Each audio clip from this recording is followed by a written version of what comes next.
Hello बच्चों, कैसे हैं आप सभी। उम्मीद करता हूं बहुत अच्छे हैं, पढ़ाई को अच्छे से कंटिन्यू कर रहे हैं। मैं हूं प्रशांत माहेश्वरी और क्लासरूम ऑफ फिजिक्स चैनल पर आप सभी का बहुत बहुत स्वागत है। आज की वीडियो क्लास में हम आरबीएससी बोर्ड के चैप्टर नंबर 10 फिजिक्स के चैप्टर नंबर 10 वेव ऑप्टिक्स तरंग प्रकाशिकी को डिस्कस करने वाले हैं। इसके इम्पॉर्टेंट क्वेश्चंस को देखेंगे, साथ ही में जो प्रीवियस ईयर में जो क्वेश्चंस आए हुए हैं उनको डिस्कस करेंगे। चलिए वीडियो को चालू करते हैं और सबसे पहले ब्लूप्रिंट को देखते हैं कि इस बार ब्लूप्रिंट में क्या आने वाला है। देखिए, ब्लूप्रिंट में अगर मैं बात करता हूं एमसीक्यू की बच्चों, तो इस बार एक एमसीक्यू आएगा आधे नंबर का, सीधी सी बात है। एक फिलिंग द ब्लैंक्स आने वाला है, वो भी आधे नंबर का आने वाला है। एक very short answer type question आएगा 1 नंबर का, वो भी एक आएगा, ठीक है। लेकिन जब हम शॉर्ट आंसर टाइप की बात करेंगे, वो जो न्यूमेरिकल वाला पार्ट था 1.5 वाला, यहाँ से आपके पास में 2 आने वाले हैं क्वेश्चन। तो टोटल जो है ये 5 मार्क्स का चैप्टर हो जाएगा आपके पास में। एक एमसीक्यू है, एक रिक्त स्थान की पूर्ति करो है, एक अति लघुत्रात्मक सवाल है और एक लघुत्रात्मक सवाल है, ठीक है। यही सॉरी 2 लघुत्रात्मक सवाल है, 2 लघुत्रात्मक सवाल है। यहाँ पर ये जो लघुत्रात्मक सवाल है उसमें से एक न्यूमेरिकल है और एक डेरिवेशन है, ठीक है। ये एमसीक्यू वाला जो क्वेश्चन है ये कॉन्सेप्ट वाइज क्वेश्चन पूछा जा सकता है। वेरी शॉर्ट क्वेश्चन के अंदर आपके पास में डेफिनेशन आ सकती है, कोई फार्मूला आ सकता है, कोई कॉन्सेप्ट आ सकता है। तो मैंने कुछ क्वेश्चन को छांटे हैं, पहले वो देख लेते हैं।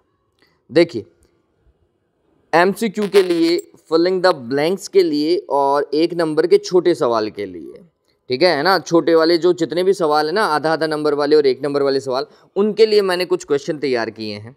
पहला क्वेश्चन है आपके पास में definition of wave front, interference, diffraction and polarization. मतलब तरंगाग्र, व्यतिकरण, विवर्तन और ध्रुवण की परिभाषा। ये परिभाषा आपको अच्छे से याद होनी चाहिए। जब मैं वेव फ्रंट की बात कर रहा हूँ तो मैं तीनों तरीके के वेव फ्रंट की बात कर रहा हूँ, ये बात ध्यान में रखना। आपको प्लेन वेव फ्रंट पता होना चाहिए, आपको सिलेंड्रिकल वेव फ्रंट पता होना चाहिए, आपको स्फेरिकल वेव फ्रंट पता होना चाहिए। गोलीय, समतल और बेलनाकार तरंगाग्र, ये आपको पता होने चाहिए कि उनके लिए सोर्स क्या होता है, ठीक है। फिर आपकी बुक के अंदर ही न्यूमेरिकल में 10.2 वाला है, वो देखिएगा, उससे क्वेश्चन पूछ लेता है ना, 1 नंबर का, या फिर जो एबेसिड वाला सवाल है यहाँ से उठ सकता है। क्या है?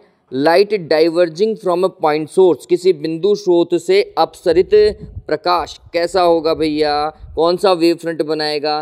ध्यान में रखिएगा, स्फेरिकल बनाएगा, गोलीय, है ना। एक बिंदु स्रोत है, इससे लाइट ऐसे तो निकलेगी यूं बाहर, तो जब आप बनाओगे तो ये वेव फ्रंट ये बनेगा, ये गोले गोले बन रहे ना, गोलीय तरंगाग्र बनेगा, ठीक है। फिर light emerging out of a convex lens when a point source is placed at its focus. देखो क्या बोल रहा है, आपके पास में एक कॉन्वेक्स लेंस है, मतलब उत्तल लेंस है। आपको हिंदी वाले बच्चों तो आपको दिखाई दे रहा होगा सवाल, है ना। और यहाँ पर उसके फोकस पर एक बिंदु स्रोत रखा हुआ है। बिंदु स्रोत से लाइट तो ऐसे ही जाएगी, हाँ, और फिर जैसे ये लेंस से जाएगी तो ये कुछ ऐसा हो जाएगी, ठीक है। फोकस पे बिंदु स्रोत था, तो अगर ये लाइट ऐसे जा रही है, इसका मतलब है समतल तरंगाग्र बनेगा। कैसा तरंगाग्र बनेगा? समतल तरंगाग्र बनेगा। तो यहां पर आएगा हमारे पास में प्लेन वेव फ्रंट। कौन सा है? समतल आएगा। फिर लास्ट वाला है इसका, portion of wave front of light from a distinct star intercepted by earth. देखो, वो बोल रहा है कि अगर बहुत दूर कोई तारा स्थित है तो उस तारे से पृथ्वी तक आने वाला जो प्रकाश है, वो प्रकाश कैसा प्रतीत होगा? वो भी समतल तरंगाग्र ही होगा। वो भी क्या होगा बच्चों? प्लेन ही होगा। क्यों? क्योंकि एक पॉइंट सोर्स से जैसे जैसे डिस्टेंस ज़्यादा होती जाती है, वेव फ्रंट का कर्वेचर जो है वो कम होता जाता है। कर्वेचर कम होने के कारण उसकी गोलाई कम होती जाती है। गोलाई कम होगी तो वो एक समतल प्रतीत होगा, उसका छोटा सा भाग समतल होगा, ठीक है। चलिए, फिर पूछ सकता है required condition of interference and diffraction, व्यतिकरण और विवर्तन की आवश्यक शर्त पूछ सकता है। तो डिफ्रैक्शन की क्या है? कि डिफ्रैक्शन के लिए तो ए का मान लगभग बराबर होना चाहिए आपतित प्रकाश की तरंगदैर्घ्य के। मतलब द्वारक का आकार, अवरोधक का जो आकार है वह आपतित प्रकाश की तरंगदैर्घ्य के तुल्य होना चाहिए, तो विवर्तन आपको दिखाई देगा। ठीक है ना। जो भी ऑब्स्टिकल है, ऑब्स्टिकल का जो अपर्चर है वो अपर्चर इंसिडेंट वेवलेंथ की क्या होना चाहिए, रेंज में होना चाहिए। ठीक है, उसी रेंज में होना चाहिए। फिर इंटरफेरेंस के लिए क्या जरूरी है, फ्रीक्वेंसी सेम होनी चाहिए। जो लाइट इंटरफेरेंस करने वाली है, व्यतिकरण करने वाली हैं, वो दोनों लाइट्स की फ्रीक्वेंसी सेम होनी चाहिए, आवृत्ति सेम होनी चाहिए। दोनों के मध्य कलांतर फेज डिफरेंस नियत रहना चाहिए। कैसा रहना चाहिए, नियत रहना चाहिए। ये बात ध्यान में रखना, ये दो इंपॉर्टेंट है कंडीशन। फिर दोनों सोर्सेस के बीच में जो दूरी है, डिस्टेंस बिटवीन बोथ द स्लीट्स, ठीक है, वो क्या होनी चाहिए, बहुत कम होनी चाहिए। तो ये इंपॉर्टेंट है। चलिए फिर इसके बाद में condition for constructive and destructive interference है ना। अब ये भी इंपॉर्टेंट है बच्चों।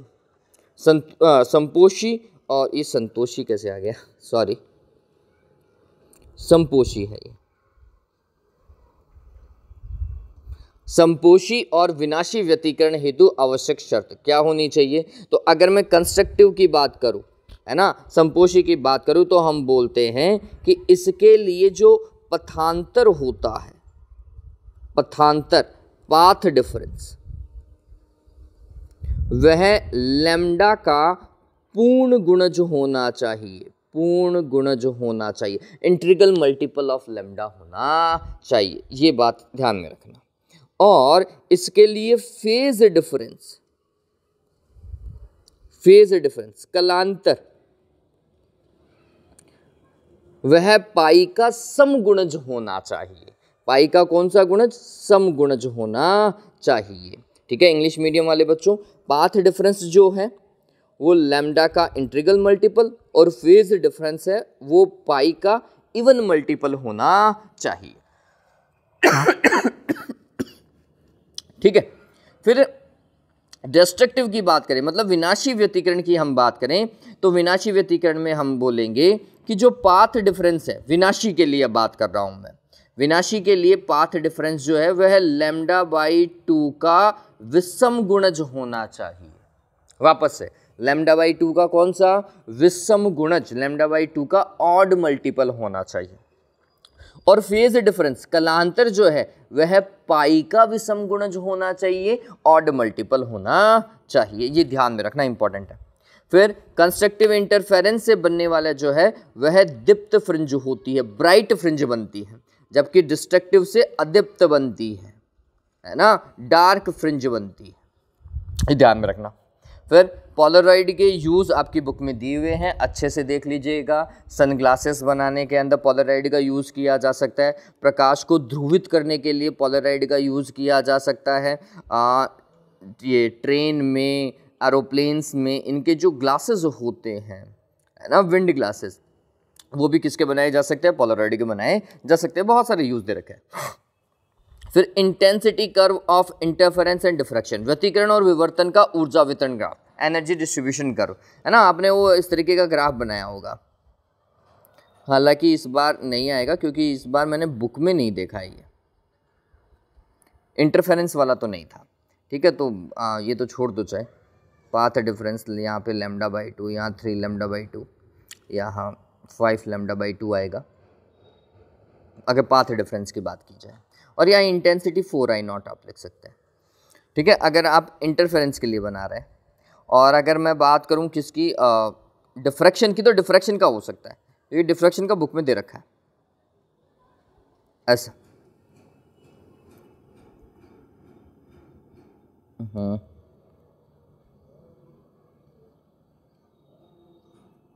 कुछ ऐसा, अगर ये I0 है तो ये I0 डिवाइडेड बाई 22 होगा। ठीक है, ये थोड़ा सा ध्यान में रख लीजिएगा। फिर ये lambda by A, 2 lambda by A, इस तरीके के अंदर ये चलता जाएगा। वो आप पढ़ेंगे तो आराम से आपका हो जाएगा, है ना, ये लैम्डा बाई ए से आ जाएगा। चलो, तो ये आप देखेंगे तो ये आ जाएगा आपके पास में, बुक के अंदर बहुत अच्छे से भी दे रखा है। फिर एक क्वेश्चन है, why the diffraction of sound is easily observe but the not of light in daily life, है ना। दैनिक जीवन में ध्वनि का विवर्तन तो आसानी से प्रतीत होता है लेकिन प्रकाश का नहीं। रीज़न ऊपर ही है बच्चों, ये जब मैंने आपको डिफ्रैक्शन की कंडीशन बताई थी ना, वही कंडीशन है कि भैया साउंड के लिए वो डिफ्रैक्शन की कंडीशन फुलफिल हो पाती है। मतलब साउंड की जो तरंग दैर्घ्य है, ध्वनि की जो तरंग दैर्घ्य है, वह दैनिक जीवन में जितने ऑब्स्टिकल हैं, जितने अवरोधक हैं दैनिक जीवन में, उनके तुल्य है या उनसे ज़्यादा है, या उनसे ज़्यादा है। जबकि लाइट की जो वेवलेंथ है, तरंग दैर्घ्य है, वो बहुत कम होती है, बहुत कम होती है, तो उसका विवर्तन आसानी से नहीं हो पाता, उसका डिफ्रैक्शन आसानी से नहीं हो पाता। ठीक है, तो ये ध्यान में रखिएगा। चलो, फिर इसके बाद में short answer type question, 1.5 number का जो सवाल है उसमें जो डेरिवेशन मेरे को लग रहा है वो ये वाला आ ही सकता है। हाइगेन्स प्रिंसिपल आएगा, उसके थ्रू आपको रिफ्रैक्शन की या रिफ्लेक्शन की एक्सप्लेनेशन पूछेगा, है ना। हाइगेन के तरंग सिद्धांत द्वारा विवर्तन या फिर विवर्तन नहीं, परावर्तन और अपवर्तन की व्याख्या पूछ सकता है। ठीक है, अब आप बोलोगे सर अपवर्तन तो लास्ट टाइम भी आया था, भैया इस साल भी आ सकता है ना। रिफ्रैक्शन जो था वो लास्ट टाइम भी आया था हाइगेन प्रिंसिपल से, लेकिन इस साल भी आ सकता है। ऐसा है नहीं कि लास्ट ईयर का क्वेश्चन है वो रिपीट नहीं होता।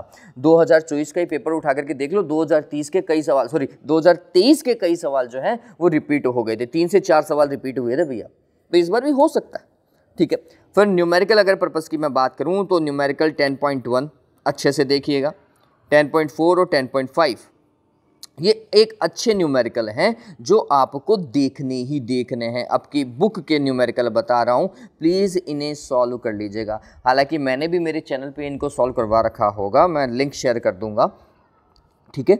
लेकिन प्लीज़ इनको अच्छे से तैयार कर लेना, आपका काम आसानी से हो जाएगा। 1.5 नंबर न्यूमेरिकल से मिलेगा, 1.5 नंबर यहाँ से आपको आसानी से मिल जाएगा। ठीक है, फिर एक क्वेश्चन मैं आपको और बताना चाहूँगा यहाँ पर कि भैया प्रकाश की जो तरंग प्रकृति है, वेव नेचर ऑफ लाइट जो है, वो कौन से फिनोमिना से पता चलता है ना। कौन से फिनोमिना ये बताते हैं कि प्रकाश के पास में तरंग प्रकृति होती है, वेव नेचर होती है। आंसर क्या है बच्चों, इंटरफेरेंस और डिफ्रैक्शन एंड पोलराइजेशन। ठीक है, प्रकाश की तरंग प्रकृति इंटरफेरेंस से, डिफ्रैक्शन से और पोलराइजेशन से, मतलब व्यतिकरण से, विवर्तन से और ध्रुवण से हमें ये पता चलता है कि प्रकाश के पास में तरंग प्रकृति होती है। ठीक है, चलो एक सवाल छोटा और है कि भैया पोलराइजेशन जो है वो लाइट के कौन से नेचर को बताता है। पोलराइजेशन लाइट के कौन से नेचर को बताता है, कौन सी प्रकृति को बताता है। आंसर है ट्रांसवर्स, ट्रांसवर्स अनुप्रस्थ प्रकृति को बताता है ना। जो लाइट वैसे भी ईएम वेव है, विद्युत चुंबकीय तरंग है, और विद्युत चुंबकीय तरंगें अनुप्रस्थ प्रकृति की होती है, और वो हमें पोलराइजेशन से ही पता होता है, क्योंकि पोलराइजेशन ट्रांसवर्स का ही हो सकता है, अनुप्रस्थ प्रकृति की तरंगों का ही हो सकता है, अनुदैर्घ्य का नहीं हो सकता, लॉन्गिट्यूडनल का नहीं हो सकता। ठीक है, चलिए तो ये क्वेश्चन तैयार कर लीजिएगा प्लीज़ प्लीज़ प्लीज़। और इसके बाद में भी अगर कुछ रह जाता है तो मैं कुछ फार्मूला बता रहा हूँ, इन फार्मूला से आपके पास में न्यूमेरिकल बैठ सकता है। पहला, मीडियम में वेवलेंथ क्या होती है, तो एयर में वेवलेंथ में रिफ्रैक्टिव इंडेक्स का क्या लगा दो, भाग लगा दो। जो हवा में जो वेवलेंथ है या जो निर्वात में जो तरंग दैर्घ्य है, उस तरंग दैर्घ्य में किसका, अपवर्तनांक का, माध्यम के अपवर्तनांक का भाग लगा दोगे तो माध्यम में तरंग दैर्घ्य आ जाएगी। फिर आवृत्ति जो है वो सभी में समान रहती है, आवृत्ति माध्यम पर निर्भर नहीं करती, ध्यान में रखना, तो सभी में समान रहेगी।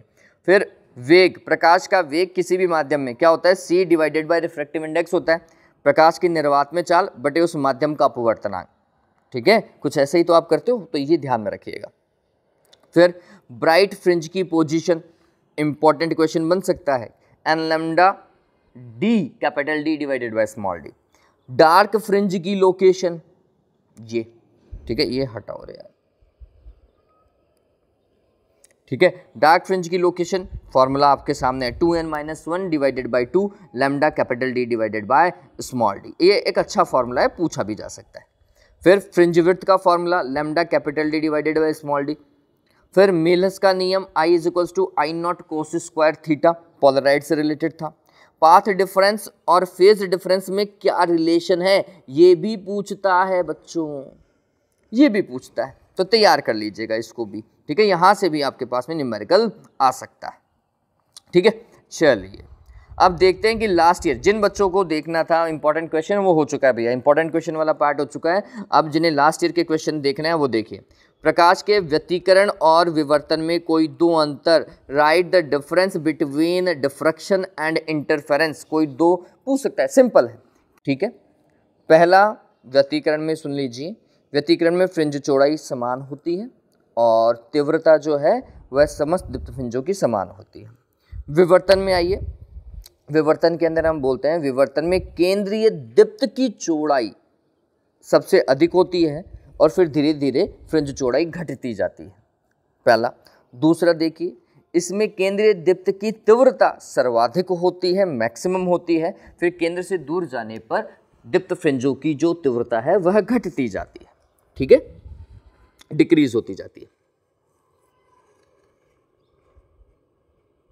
फिर तरंगाग्र किसे कहते हैं पूछा जा सकता है, अच्छा सवाल है ना। ये क्या होता है कि all the locus of all the points vibrating into same phase, है ना, समान कला में कंपन करने वाले समस्त बिंदुओं का बिंदुपति क्या कहलाता है, तरंगाग्र कहलाता है। फिर हाइगेन का तरंग सिद्धांत अपवर्तन की व्याख्या पूछ सकता है, वेवफ्रंट का डेफिनेशन ये छोड़ दो। कला शब्द स्रोत किसे कहते हैं, कोहेरेंट लाइट सोर्स, ये लास्ट ईयर भी आया था। कोहेरेंट लाइट सोर्स क्या होते हैं, ऐसे लाइट सोर्स जिससे निकलने वाली वेव्स के मिड में पथांतर जो है वह नियत रहता है ना। The light sources for which the path difference become constant, है ना, एट एनी पॉइंट, ठीक है। तो ध्यान में रखना कि इनके लिए पथांतर जो है वो नियत रहता है। फिर व्यतिकरण की दो आवश्यक शर्त मैं आपको बता चुका हूँ। यंग का द्विस्लिट प्रयोग ये नहीं है आप सिलेबस में, इसको हटा दो, ठीक है। नेसेसरी कंडीशन ध्यान में रखिएगा, पूछ सकता है। फिर 2022 में कोई सवाल नहीं आया था, थोड़ा सा अजीब है लेकिन नहीं आया था। जो अगर आया भी है तो वो इस बार सिलेबस में नहीं है, इसलिए मैंने शायद नहीं लिखा है, ठीक है।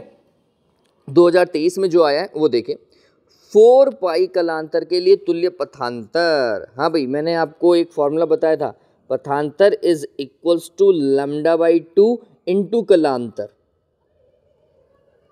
ठीक है। λ/2 इंटू कलांतर की वैल्यू 4 पाई है, ये ऐसा λ/2 पाई, सॉरी λ डिवाइडेड बाई 2 पाई, तो पाई से पाई भी कैंसिल हो जाएगा, तो ये हो जाएगा 2 λ, ठीक है। Answer is 2 λ। अच्छा है सवाल, ओके। सूर्य से 2024 में, मतलब लास्ट ईयर की बात है, प्रकाश से प्राप्त प्रकाश कौन सा होता है, आंसर है अध्रुवित होता है, अनपोलराइज्ड होता है। किसी अवरोधक के किनारों पर तरंगों का अपने से मुड़ जाना डिफ्रैक्शन होता है बच्चों। Bending of light from their path by the edges of obstacle is known as diffraction. Diffraction विवर्तन, ठीक है। कला शब्द स्रोत मैंने अभी थोड़ी देर पहले ही आपको बताया। फिर अपवर्तन की व्याख्या देखो आया हुआ है, और हर बार अपवर्तन ही आ रहा है, पिछले 5 सालों में अपवर्तन ही आ रहा है, तो इस बार है कि परावर्तन के चांसेस ज़्यादा हैं, ठीक है, लेकिन तो भी अपवर्तन तैयार करके चलिएगा।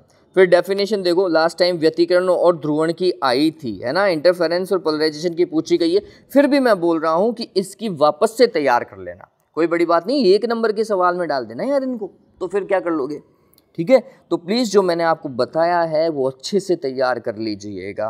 अब अगर मैं बात करूँ कि मॉडल पेपर में क्या आया तो वो देख लो। मेलस का नियम I=I0 cos स्क्वायर थीटा आप सभी को पता है। ध्रुवण वह घटना है जो ये बताती है कि प्रकाश तरंगे कौन सी प्रकृति की होती है। Polarization is the phenomena for which the light waves are transverse, ये अभी थोड़ी देर पहले मैंने बताया। अनुप्रस्थ, और ये एक अच्छा सवाल है ना। फिर ये जरूर देख लीजिएगा, उत्तल लेंस द्वारा किसी समतल तरंगाग्र के अपवर्तन के पश्चात तरंगाग्र का चित्र निरूपित कीजिए। उत्तल लेंस से समतल तरंगाग्र आ रहा है, ऐसा ये आया। समतल तरंगाग्र का मतलब प्रकाश की किरणें समांतर आ रही, और अगर ये आएंगी तो फोकस पे जाएंगी क्या, गोलीय तरंगाग्र बनाएंगी, तो आपको ये डायग्राम बना करके आना था, है ना। ये जरूर बता के आएगी, ये वेव फ्रंट है ये वाले, ठीक है, ये वेव फ्रंट्स है। फिर ये न्यूमेरिकल बढ़िया है, इस न्यूमेरिकल को मैं सॉल्व कर देता हूँ, इस बार आने के चांसेस भी बन सकते हैं, ठीक है, देखो न्यूमेरिकल देखो क्या बोल रहा है कि यंग डबल स्लिट एक्सपेरिमेंट है और झिल्लियों के बीच की दूरी distance between the slits small D 0.28 mm 10⁻³ metre, ठीक है। फिर पर्दा 1.4 मीटर दूर, पर्दे की दूरी है ना, स्क्रीन का जो पोजीशन है वो 1.4 मीटर है, कैपिटल डी। फिर केंद्रीय दीप्त फ्रिंज तथा चतुर्थ फ्रिंज के बीच की दूरी, पोजीशन ऑफ ब्राइट फ्रिंज है ना, nth ब्राइट, तो हमने बोला x4 की बात कर रहा है और फॉर्मूला होता है n lambda capital D divided by small d, और वो कितना बोल रहा है 1.2 सेंटीमीटर। बताओ क्या पूछेगा, लैम्डा ही तो पूछेगा, कैलकुलेट होगा नहीं होगा। n की वैल्यू दी हुई है 4, फोर्थ की तो बात कर रहा है, n की वैल्यू 4 रखो, लैम्डा कैलकुलेट करना है, कैपिटल D और स्मॉल d दिया हुआ है, सॉल्व होगा नहीं होगा, होना ही चाहिए। ये क्वेश्चन तो सिंपल था, ठीक है। तो चलो उम्मीद करता हूं कि ये न्यूमेरिकल आप आसानी से कर लेंगे, ठीक है। अगर ये आप कर पाते हैं तो डेफिनेटली मुझे उम्मीद है यहाँ से 5 नंबर अपने कहीं नहीं गए, आएंगे ही आएंगे। चलो बच्चों, आज के लिए इतना ही। Have a good day, take care.